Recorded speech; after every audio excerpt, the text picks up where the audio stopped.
Hello, and welcome to the media studio in the basement of Lathrop Hall for another live conversation with a member of Colgate's leadership team. And today we are talking with Vice President and Dean of the College, Paul J. McLoughlin II. If you have not submitted a question or if you have additional questions, please send them to alumni@colgate.edu or feel free to send a message on Twitter at Colgate Univ or on Facebook. Dean McLoughlin came to Colgate in 2017 after spending the previous 5 years as Dean of Students at Lafayette College in Easton, Pennsylvania. Prior to his time at Lafayette, McLoughlin held a series of positions at Harvard University, starting as Assistant Director for Health and Medical Careers Counseling with the Office of Career Services in the Faculty of Arts and Sciences, and finishing as an Associate Dean of Harvard College and Senior Advisor to the Dean of Harvard College. Since arriving at Colgate, McLoughlin has worked to develop the Residential Commons program, advancing goals connected to Colgate's third century plan, while also working to enhance the student experience, integrating wellness and the university's diversity, equity, and inclusion goals. McLoughlin earned his bachelor's degree from Miami University in Ohio, where he majored in zoology and minored in neuroscience. He received his master's degree in higher education and student affairs administration from the University of Vermont, and he earned his PhD in higher education administration from Boston College. Dean McLoughlin, it's a pleasure to welcome you to the show. Thanks so much, Dan. All right. I think it would be great if we can start things off today with you telling us a little bit more about your role here at Colgate. And I can add to that we received a number of questions for you that were very much outside of what you do here. So I think it would be great to explain what the Dean of the College, what your role is at Colgate. All right. Thanks for that question. Good afternoon, everyone. So I think of my job as maybe the senior student affairs officer, not worried about, but thinking about every day the student's experience outside of the formal classroom with faculty. And I have a really awesome team of colleagues that I work with across 20 plus departments that help support students' development over their 4 years here. Really thinking from the very first day that they have deposited, from May 1st, I sort of take the team that our admissions staff has generated and then think a lot about how to onboard those students all the way through, obviously, commencement day. I did, with anticipation of this question, what do you do? I provided a list of the departments that I oversee. And what I want to say about this is that this staff is an incredibly talented team who I think is the second part of my job. In addition to sort of thinking about students every day, I think about the staff that I lead and what is it that they need to do their jobs well, whether that's a particular resource in terms of human resource or financial, or in terms of the development they need, the support they need, because if they are well supported, then they can deliver really strong student services. And so these 20 departments, about 134 staff, I really see them as largely the people who are working day in and day out with students directly. I do have the opportunity to do that a little bit with students. I'm in probably too many meetings to have as much student contact as I would like, but I really think that my job is really sort of thinking about the student experience and thinking about the staff experience who are thinking about the student experience. All right. Let's jump into some alumni questions, and then I have a few questions of my own. All right. And most of those are based on conversations I've had at some recent alumni events, and people have asked about things, so I've tried to formulate those. So the first question we have is from Mr. Edward Everett Vale, a member of the class of 1962 from Malibu, California. And he asks, how can you make Colgate more visible nationally? It's a great question. Thanks, Edward. And it is all about now in the season where we are envying Malibu weather. The sun is coming, but it isn't quite here yet. And I think what I would say is that this is definitely not something I can do alone. But I do think it is about, coming back to the answer to my last question, it's about certainly producing students who go into the world prepared to lead, to make an influence on others, and to obviously then represent the Colgate brand, the education that they've received that has made them this dynamic individual who is committed civically as a leader in whatever industry or profession they're doing. I mean, that's the big one. Like if I think about what I'm doing, I'm producing leaders, and that's probably the very best way we can have visibility of the Colgate brand. On the smallest of ways, I never travel on an airplane or a train without a Colgate branded piece of merchandise, right? And it's amazing how that Colgate hello comes to life in those trips. If I'm walking back an airplane to find my seat, it would be unusual if someone didn't say, raise their hand and point to me or something, or wave. And I think that sort of embodies that Colgate hello that happens here. Yeah. People really love this brand. They love this. And I'm guessing that not only does the person who has seen the Colgate brand, there are all of those other people who do. So I had the chance to travel over the last month a couple of times when our teams were playing in the NCAA, and so people are seeing Colgate. I'm assuming there were some people on those planes that were in a bracket, and they noticed the Colgate brand and said something to me. So the good thing is that the Colgate brand is known very positively, I think, and all we can do, and I think that we're doing it really well when we know that our applications are up 146% over the last 3 years. Our selectivity now just under 11%. It's clear that people know who we are and are really excited about what we offer. And I think that we'll continue on that trajectory by continuing to produce these dynamic graduates. Our second question comes from an alumnus from Chicago, Illinois, who has a student currently enrolled at Colgate, and as such, they wish to remain anonymous. They ask, quote, "I'm curious to hear what Colgate is doing to make the campus more inclusive socially." And they continue in that vein, referring to sophomore fraternity rush, stating, "From what I've seen, it has only increased the social pressure for first-year students. Houses are extending social invitation to first years, but in a seemingly haphazard manner that seems exclusionary." Yeah, it's a great question, and thank you for whoever asked that. These are conversations that I've had with parents and students actually about how do you find your people at Colgate, and particularly for first-year students, that is a challenge. Particularly as we have become more diverse, we now have people who are coming to Colgate from all over the world and geographic representation domestically, and I think that the more diversity we have, it has been a challenge to find your people naturally, particularly if your people may not actually be the most socially gregarious people. So I'm going to talk about this a little bit later, I hope, about the Residential Commons program and the way we're thinking about the junior and senior experience. I'm going to save some of my comments, but when I answer and talk about that, it is actually very much in support of student social life. And I think for all first-year students on any college or university campus, finding a sense of belonging is a challenge, and it is what we work on from the start to help students find that belonging as quickly as possible through robust orientation programs, pre-orientation programs, summer engagement, and then even into the first month of classes through a series of programs we call Welcome Weeks.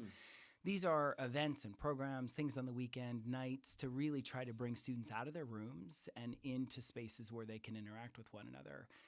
These high school seniors, juniors, and sophomores have had a really different experience as a result of COVID and the pandemic. And I do think that has made our job even harder than it has always been. I mean, orientation is one of the most important programs you can ever oversee on a college campus because it is the foundation on which everything else is really built. If students have a strong orientation experience, chances of academic success and student success from that point forward are highly correlated. And so that first 6 weeks is essential. It's become even more critical now when we have students who are entering with a very different social experience in high school than their predecessors.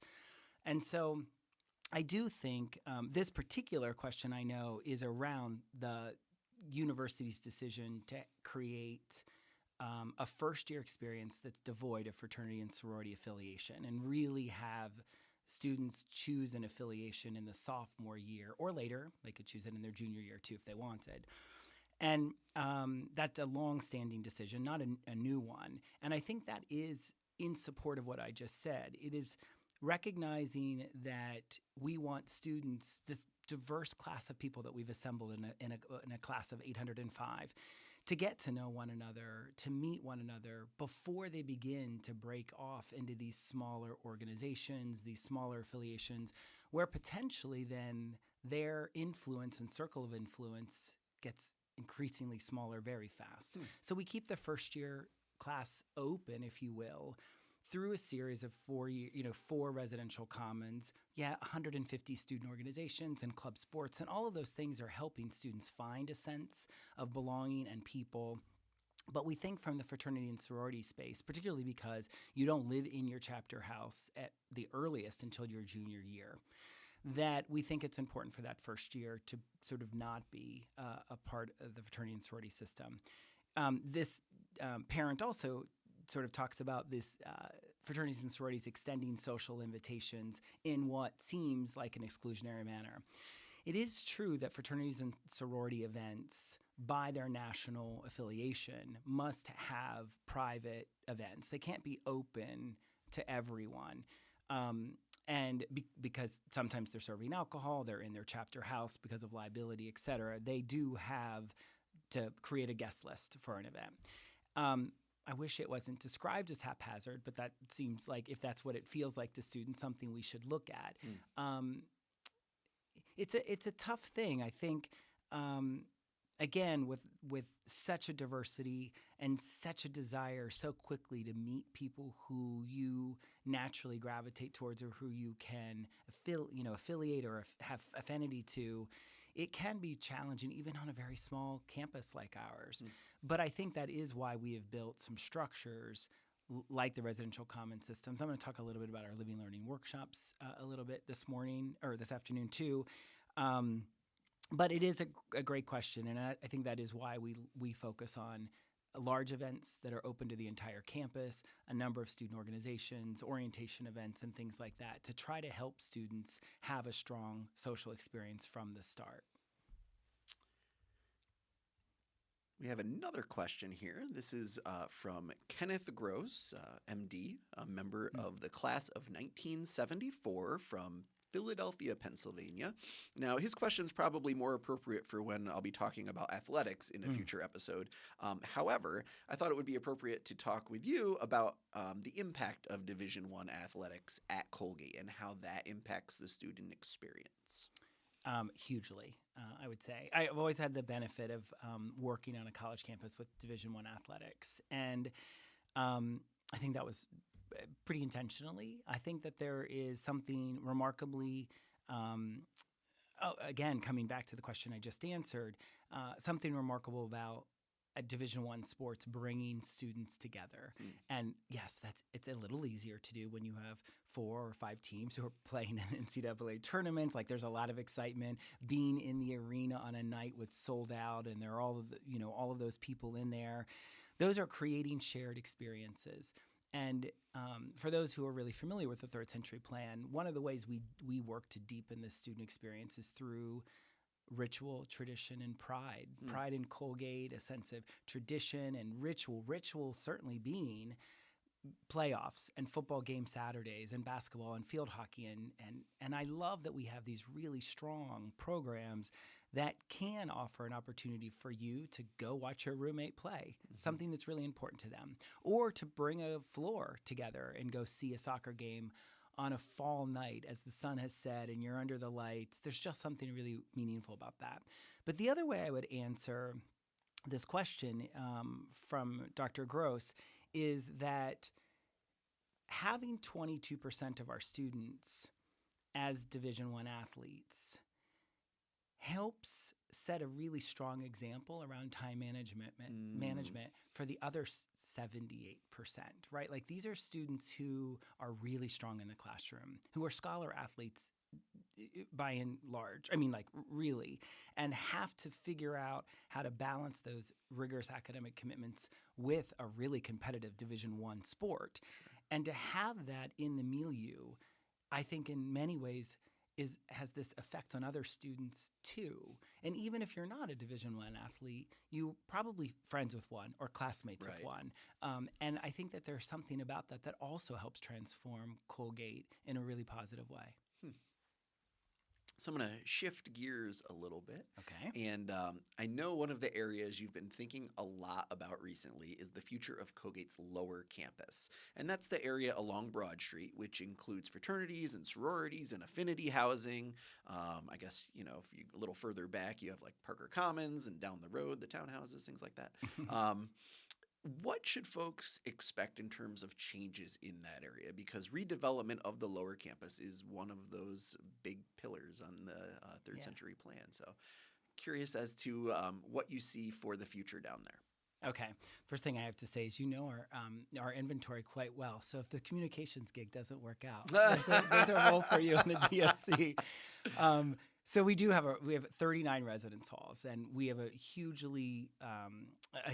variety in our inventory. And I think that over the years at Colgate, there have been clearly our residentiality is foundational to who we are. We're a 4-year residential college. Everyone lives in residence, save for about 30% of the senior class who live in private village housing in their senior year. We, I think, have an opportunity in front of us now to really reimagine the way students live in residence, and how that residentiality helps deepen their student experience and the education they receive. So in 2014, we really worked on Up the Hill, and I'll come back to that later on the residential commons. And, that is taken off. It's still a nascent program. It's not even 10 years old, but there's a lot of really good momentum there. Your question really is thinking about the lower campus, and that has always been the other side of this. It's sort of what I refer to as the 2+2 residential experience. 2 years up the hill, 2 years down the hill. And the fact that our residence inventory is I'm going to have trouble saying topographically oriented, does allow us to sort of have a more robust junior and senior year experience that, again, brings students together. So it is important developmentally for students to have a sense of sort of class identity and commons identity up the hill in their first couple of years. Then as they begin to find their people, to my earlier question, they begin to find the groups and the people that they want to live with, they should have that option to do that, right? So they're going to live in special interest communities, Greek letter communities. There are groups of students who live together with no other interest than each other. And that is all really important. But if you move down the hill and that experience is so disparate and there aren't opportunities to come together around a sense of shared ritual, tradition, and pride, then we are losing out on opportunities for students to learn about themselves and learn about one another through where they live, which again is foundational to who we are. So we've been thinking a lot about the lower campus. Now, surely part of that is this is an opportunity to fix a lot of the deferred maintenance we have along lower campus and along the Broad Street corridor. But you're right, Parker Apartments, University Courts, Newell Apartments, and the townhouses, all part of that too. And thinking about that initially as an opportunity to address and just renovate those places has now turned into a much more exciting and transformative vision about really imagining what it would take to create a program that allows students to have that sense of developmental affinity to people they want to live with, but also opportunities to come together across those groups in shared spaces. So I'm going to have you take a look at an image here that gives you a sense of the lower campus today. And I talked about on the left side of the screen, you sort of see up the hill, and I'll come back to that later. But what I'm really focused on here is on the right side of the screen and this entire sort of separate physical identity in the junior-senior experience. And we want this to be one residential experience that's developmental, as I said. So as we focus on this sort of lower campus inventory, I want us to think about not only the current sort of 17 properties that you see here, starting on the lower right-hand screen, which is 66 Broad Street, or the current chapter house for Delta Upsilon, stretching all the way south down towards the hospital and ending with Asia House at 118 Broad. This is what it looks like today. And so you see this sort of beautiful kind of set of houses built between 1853 and 1953.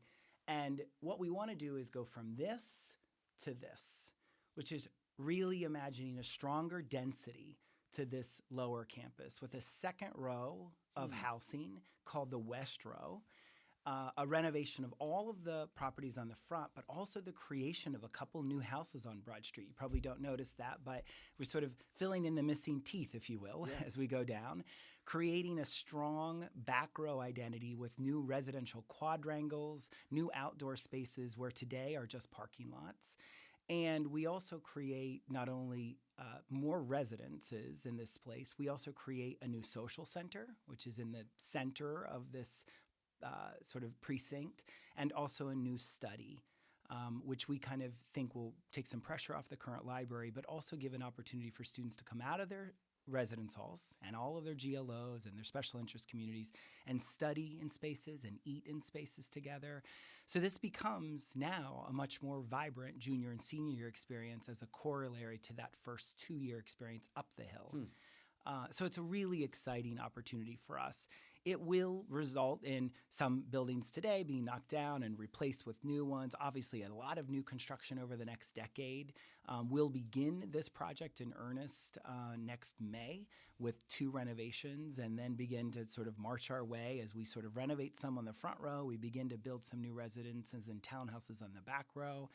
This is a big lift. So we started this in 2019, looking at the third century residential plan, and we have been working ever since to really flush out what that program would look like, and then how does that program materialize in architectural expressions,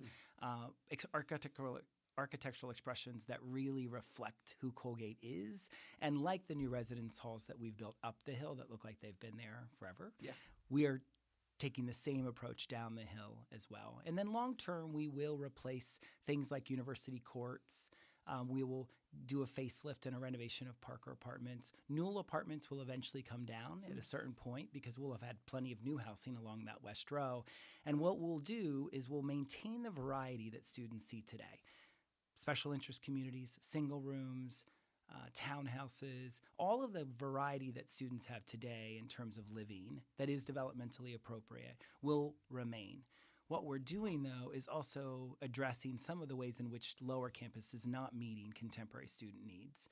So, for instance, today about 21% of our students live in singles, which is really small for places like us. And on the other end of the third century sort of lower campus plan, so in a decade, we will have 100% of our seniors in singles with full beds, and about 40% of our juniors will have the opportunity to live in singles through the lottery. That's a massive difference. We'll still maintain doubles largely up the hill because developmentally that's appropriate. But as they move towards graduation and prepare for postgraduate life, they should be living in more developmentally appropriate singles or at least a full bed. Students have already kind of marched with their feet on that already by converting their twins to doubles. But that's the way in which we are thinking not only about what they look like outside, but what is happening inside to create the kind of student experience that we want students to have. Is that a national trend, the move towards singles for juniors and seniors? It has been one for quite a while. I think that the piece that I would say to kind of address that, but to also give you a sense of why this is such a transformative plan, Colgate acquired these properties in the early 2000s, and they acquired them. They were, of course, owned by fraternity and sorority alumni corporations. Colgate didn't build them. And so the variety among those chapter houses is really big because Colgate didn't build them to some standard. And as a result, they haven't really been changed since when they were built, maybe modest renovations here and there. But instead of thinking about renovating 14 or 17 properties, we've really thought about the entire precinct rather than one by one by one. What would we do if we could create a new neighborhood? And And that's what you see, I think, is this sense of this isn't a renovation plan. This is a transformative opportunity to really enrich the junior and senior residential experience and make Colgate truly distinctive. So while we may be catching up on the single piece vis-a-vis our peers, what we're offering in terms of a residential experience for juniors and seniors, I think is truly distinctive. I think, are there some extra slides that we have, Brian, in the back there of some of the other views of the lower campus of what it may become? I know they're early renderings, but. Yes. Okay. So that's sort of looking at the West Row that I just, sort of highlighting, if you will, that West Row. And I guess what I would say, since we have a few more audio or visuals here, is you can see a really strong footpath going down the middle now, starting right there in front of DU. Mm-hmm. And that creates this new pedestrian corridor. Today, what we hear is that if you live along lower campus, it feels like you're home. But if you don't live along lower campus, walking down in front of those buildings can sometimes feel like you're on display, and maybe you don't fit there or belong. So back to some of my earlier questions about sense of inclusion and belonging, this is a DEI plan. It's a residential life plan, but it is about making all upper class students feel that they have a home and that home is actually together with other students. And that as they walk on lower campus, it's theirs. And so there are some students for years at Colgate, in our 200-year history, who have called Broad Street their home. They have loved it. When I talk with alums, it's so clear that their experience along Broad Street in a GLO was magical in so many ways. And they will regale you with stories for as long as you'll listen. I love them. And what's interesting to me is that this gives an opportunity to give all upper class students what some upper class students to have today. So this is an additive plan. We continue to support fraternities and sororities that are on this row. We renovate their houses completely. We then add additional residences, a new social space. So to this slide here, to the right is the new study. Looking down a little bit into the middle, you see the sort of jut out there is right in the middle of the new social center, which includes a gastro pub and a new market, a new coffee spot. And what that means is, again, today you have Greek letter organizations largely having to fill in the social experience for students because they have access to the space. They have party space. They have opportunities to use space to bring people together. What we're doing with this is providing more of those social spaces for more groups to have more events. Gotcha. That's inclusion. It doesn't mean that we're in any way taking away the opportunity for Greek letter organizations to continue to social host. But we know that puts an undue burden on them to actually have to carry the full load of a social scene on a weekend. This will allow more people to do that and create some large social spaces for people to come together, not in groups of 200, but maybe larger than that. And can you give a little perspective here? So that study on the right-hand side, what is in front of it if you were to go to the left? The left of this screen, just sort of off, are all of the existing Broad Street houses today, and everything to the right is a new West Row. So we're looking south towards Payne Brook, and in the distance would be 110 Broad Street, or the former Deke House. And so that social center is sort of right in the middle. And in fact, maybe if you could advance one more, I might actually be able to show you now looking north. Okay. So on the right-hand side of the screen is the current Phi Kappa Tau house, totally renovated. So this is like standing on Broad Street. This is actually not. This is standing on a new Payne Brook, so a new water feature. I see. So the Broad Street would be to your right off the screen. I got you. And Phi Kappa Tau, that should look a little familiar to you. That's there today at 92 Broad Street. That's fully renovated, but everything to the left of this is new. New townhouses, new social space, new study. And a new green space, which is really great because we're going to expand the current Payne Creek. And really, in a way, what you'll see is Taylor Lake now, in some ways, moves across Broad Street and becomes sort of another water feature that students can hang out. There's a fire pit in this area. So again, spaces aren't necessarily always inside residence halls, but residence halls have this wonderful opportunity to bring people together across all sorts of backgrounds. Now we have to create an experience and spaces for them to interact with one another. I imagine there's a lot of engineering work that needs to be done ahead of this construction as well. That may be the understatement of this webinar. Yeah. All right. Well, let's move on to another question here. So what other additions can the community expect from this future re-envisioning of the lower campus? And I'm specifically thinking more along the lines of the College Street apartments and the townhouses, and townhouses in particular being kind of so far away from that center. Yeah, so we haven't I mean, this plan, as I've mentioned, will probably take us 10 years. We'll start next summer, and at least we'll begin with two residences, 66 Broad Street, which is DU, and 70 Broad Street, which is the current special interest group called the Lodge, which is our sort of outdoor club, about 12 students. And those two begin, but then as we continue all the way down, we'll be doing this for a while, as we also, as you just mentioned, regrading the back, new sewer lines, water lines, power lines, all of those things, all underground to feed that sort of West Row.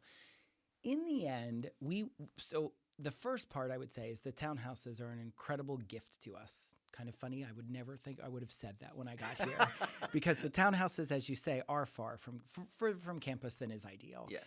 But they are a true gift to the university in this moment because they will serve as flex housing.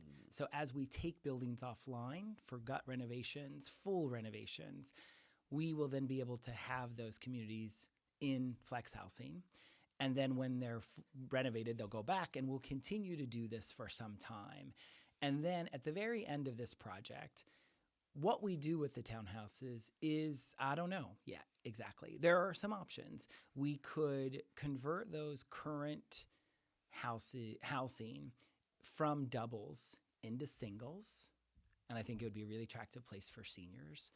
I think we could turn it into faculty and staff housing, which is something we desperately need in the village. Yeah. It's kind of so far at 10 years from now. I don't know that I'll be the one making that decision. But I certainly know that right now it's an incredible asset to us. And so that's what we'll do, is use it in that way and then think about it. In terms of the townhouses, one of the things that is exciting about them is that students like to live in groups. I think 16 is too big of a group of people. It's sort of so many students that there isn't as much accountability about who's actually going to clean the kitchen that day. Sort of feels like it could be any of the other 15, but not you. Sure.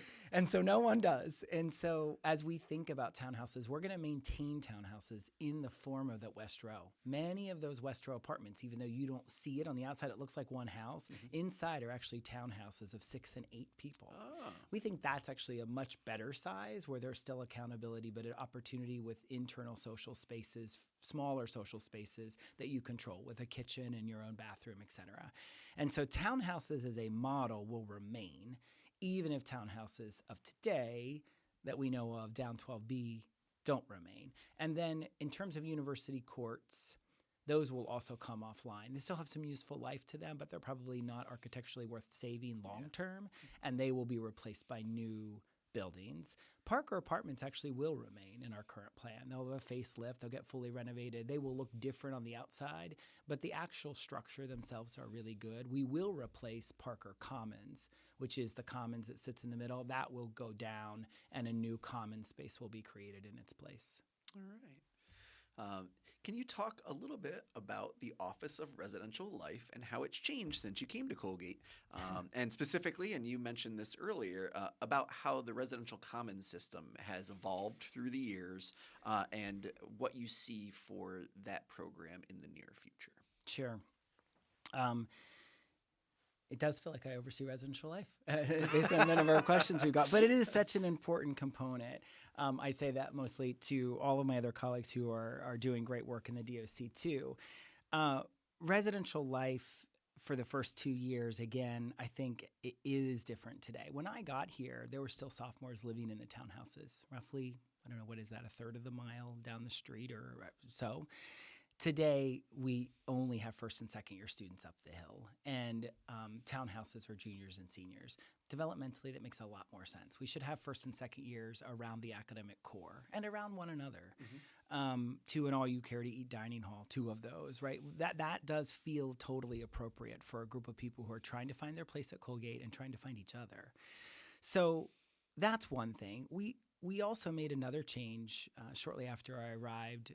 Students don't select their roommates at Colgate. They had always selected roommates, but I felt like when I got to orientation on that first day or 2 of orientation, I felt like I could see almost about half of the class who just seemed to be a little more confident here about their experience, and about another half of the class that didn't. And sure enough, about 50% of students were choosing their own roommates or more. I think what we do by having our team take a look at a housing preferences form, which is pretty long, and we ask a lot of questions, and then hand matching those students is a way to ensure that students are benefiting from the diversity of the class we've assembled, rather than perhaps just choosing a roommate that they know or met on Facebook or knew from their high school or down the street. And so that feels to me like a really a deepening of the commitments we have to DEI. And those are sort of maybe some structural things. The other piece, of course, is the creation of the residential commons. So in 2015, we began with 2 commons. By 2017, we have all 4. So here on your screen to the left, what we see are 4 residential commons: Brown, Chickoni, Dark Colgrove, and Hancock Commons. Okay. Interestingly, give me an opportunity to tell you that we will have 5 residential commons within the next 5 years. We will replace Gatehouse. So Gatehouse is in the left side of your screen. Some of you know that if you've been here the last 25 years or so, when that temporary housing was put up.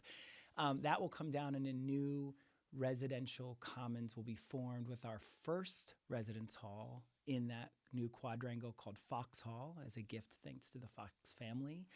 And that will mean that each of the 5 commons has roughly about 150 students of the first year class in it. Okay. And then they live with sophomores who are also in the same proportionality, about 1 in 5 of the class is in a commons. So these are small little 200 to 300-ish. They're a little different based on their size, but largely we're trying to create 5 smaller communities to give students, again, a little bit of a chance to get to know each other. The other thing that we have done, now this is more in the last couple of years, is we house students in their first year according to their first year seminar. So everybody in a seminar is living together on the same floor or over a couple of floors. Let's say a floor is all men, male-identified students. Then it might be over 2 floors. Okay. But your commons and your assignment and your seminar are all linked. And that's a really wonderful way to actually have students express thoughts and ideas outside of the classroom where they live, which is exactly what living learning communities were always designed to do. And starting next fall, I'll talk about a little bit later, the living learning workshops, a new component of Colgate's core curriculum, will be in effect. And students will have 4 different workshops together across the first semester. So these are some of the ways that I think, if you can come back to that last slide, one of the things I want to show you here is on the left-hand side, you see Burke and Pynchon Hall. Yep. On the left, our newest residence halls. And on the right-hand side, you see a new rendering of the new 5th Commons. So Alana Cultural Center is there, sort of you can kind of see the architecture of the Alana Cultural Center with the Ho Science Center to the right. To the left of the screen, you see the new gatehouse replacement, if you will, and the coop. So one of the things that maybe I'd point out here is that part of our transformation up the hill is linking residential commons to green spaces, to outdoor spaces that they control. So once we have 5 commons, the configuration of the buildings will actually change a bit so that they are wrapping around a shared green space that I think also is really important. So Burke and Pynchon today are in 2 separate commons. When the 5th Commons is up, Burke and Pynchon become their own commons, shared around this beautiful oval. Nice.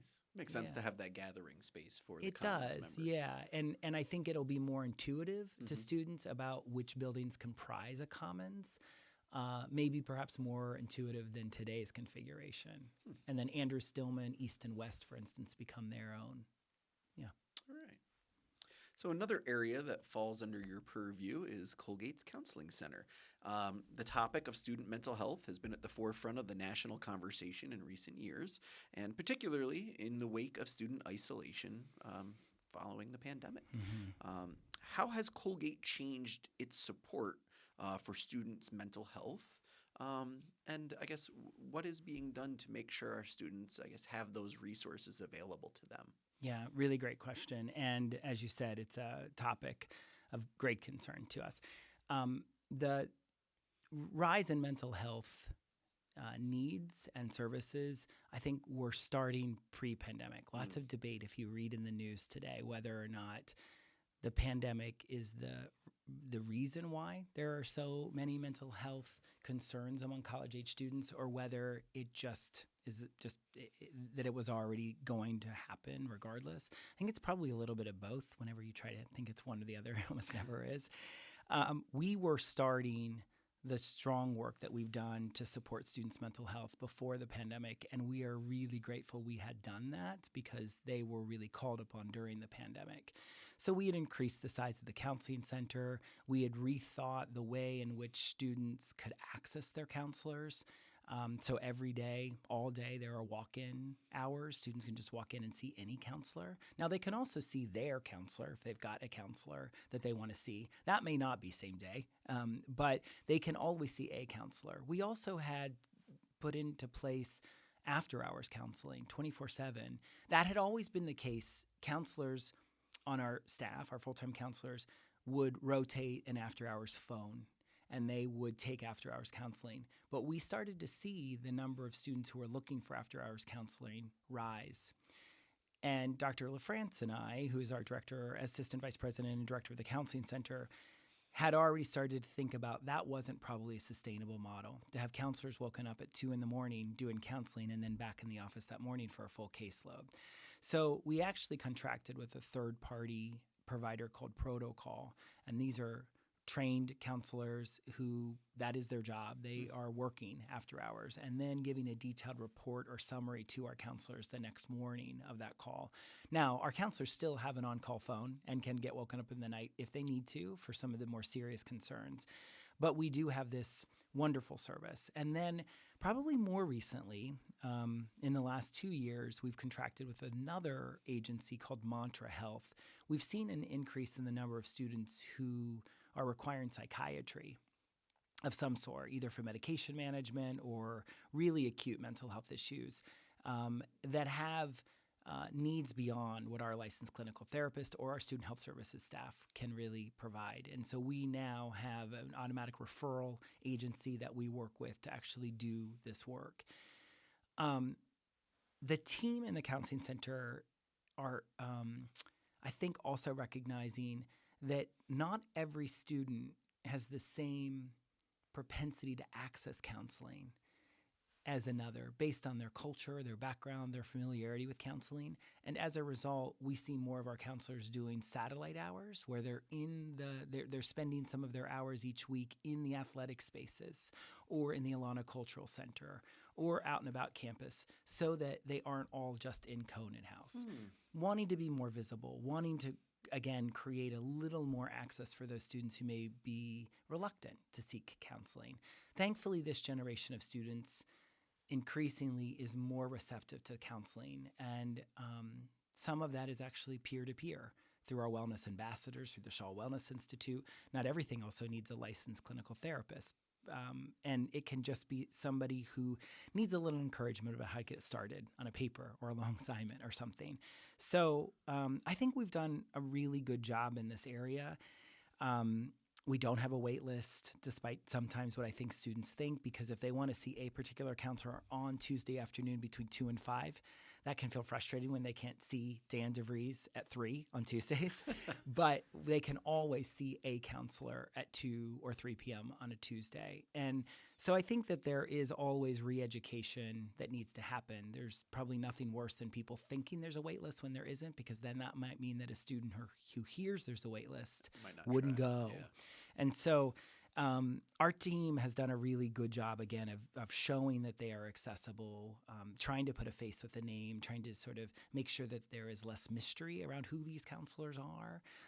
And the last thing I guess I would say is that we've done a really good job of trying to ensure that our counseling staff is reflective of the student body, racially, socioeconomically, LGBTQ, all of those issues, because it's important for students to know that there are staff, either that they will see that counselor or that staff just generally is going to be understanding of their needs and their backgrounds and their culture.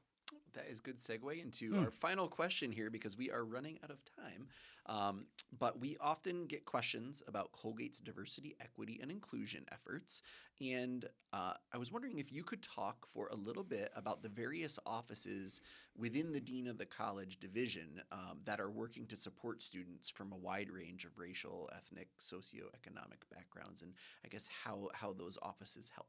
Yeah, sure. So the ones that would come top of mind for me would be LGBTQ initiatives, our Alana Cultural Center, our First at Colgate, which supports our first generation college students, which, by the way, has grown significantly since I've been here. I mean, we have roughly a little over 10% of the first year class. And then the fourth one would be the Office of International Student Services. Again, another 10% of our class. So those are the four sort of offices. But what I would maybe want to say is that we would be falling short of what our responsibility is to supporting students if all of the DEI efforts were in 4 offices out of 23. So this is work that the Office of Campus Safety is committed to through training and in-services. It is our work that our Cove is doing about how they are supporting communities within the village and the surrounding, Madison County area. I would say unequivocally that every single department in the DOC is committed to diversity, equity, and inclusion. And one of the ways that we do this is thinking about first of all, what is it that we want for all students in terms of a set of what we call learning outcomes? It's a little jargony, but what is it that we want for first year or second year students to have learned or to be able to do? Talk through a difficult conversation with a roommate, or understand and appreciate cultural differences, or I don't know, just manage their time. And that set of first and second year learning outcomes is something we have created across the DOC. And the expression of how an office helps a student learn that outcome is dependent on the work they're doing, right? So Alana is working on the same set of first year outcomes as our administrative deans. Once we have that sort of shared vision and purpose about our educational role, then we can start to see where there may be gaps, equity gaps, and who isn't accessing those services. Or are there students who aren't learning those outcomes? And what do we need to do to address those inequities? Is there something more, again, like getting counselors out of their office to be able to be seen by students? So I think having a sense of purpose around DEI together, and so every staff member has to think about those in their work, and then also making sure that we are mindful of our equity gaps. But the last thing I have to say on this front, there's always more work we need to be doing in the DEI space. We have more diverse class than we have ever had, and I feel like I say that every year because it's true. As we have more students here from different backgrounds, we then have to work to support them, and we need to make sure that students are learning from one another. Dean McLoughlin, thank you so much for joining us today. Yeah, This was you're really welcome. great. Thank you to everyone watching along at home or on your lunch break, and thanks to everyone who submitted questions. As always, the best way to support all of the transformative things happening here on campus is to make a gift to the Colgate Annual Fund. Visit colgate.edu/alumni for more information. And until next time, we will see you next month where we will have another live conversation. So thanks again for watching.